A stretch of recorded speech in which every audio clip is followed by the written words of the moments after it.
as you know, the intention is, to have a house for elderly people. So around the house there are sensors, mostly thought for older people. For example, those are mattress sensors. Basically, if you sit, there is their computer saying, okay, someone has sit on the sofa. So there are here sensors, there are sensors on the sofa. Then we've got more sensors on the drawers. For example, here. For example, just an example, but for example, could use medicines in the drawer. We have the cards, crosswords, or tablecloths. There are more sensors on the drawers. The kitchen is full of sensors as well.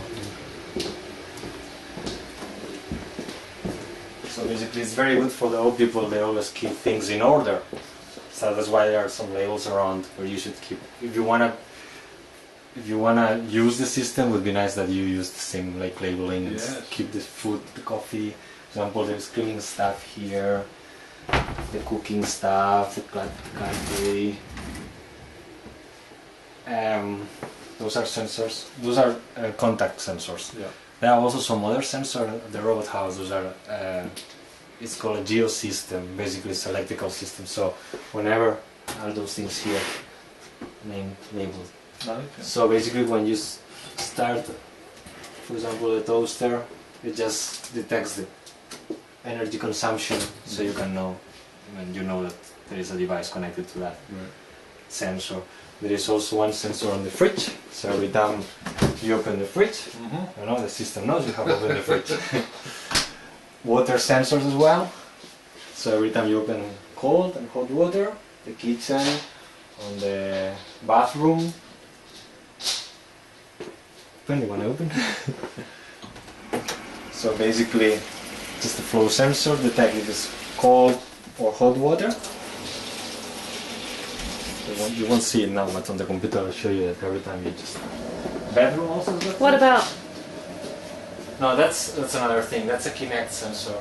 It's a 3D camera. It's not working at the moment. I'm not using it. It's working, I'm not using it. So there is also sensors in the toilet seat, water. So well, you can see the sensor here. This is a contact sensor. Basically, when you open, it's just temporary. However, when you open it, it detects you've opened it, you're using it. Before it was on the flash, but it's just the same. Water sensors. Also, the door. It's got a sensor in here. Basically, detect when you are inside the toilet or outside.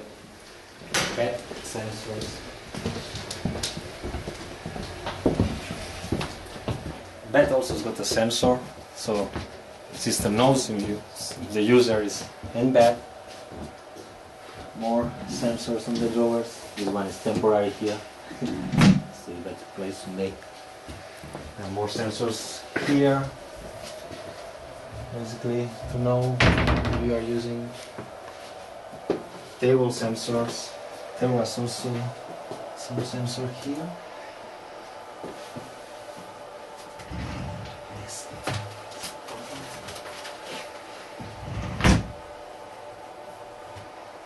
So basically, maybe a bit uncomfortable, but so basically it's also again the sensor detects we are here.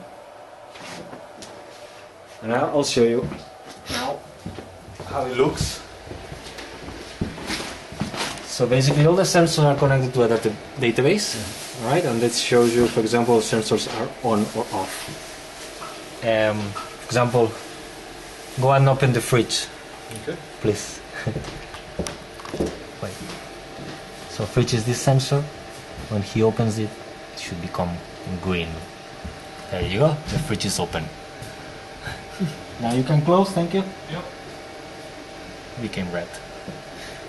It's just a picture of all the sensors of the house.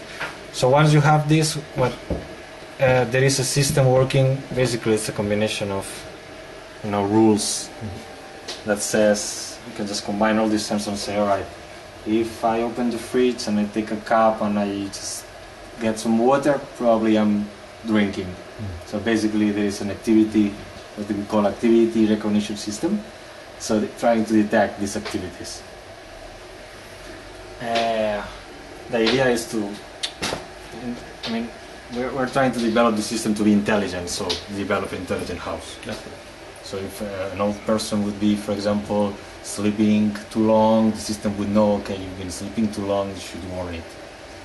You know, or if, for example, medicines are stored there, you could say, okay, it's time for your medicine you haven't taken, because the house knows that you haven't opened the drawer for the medicines. That's basically the system.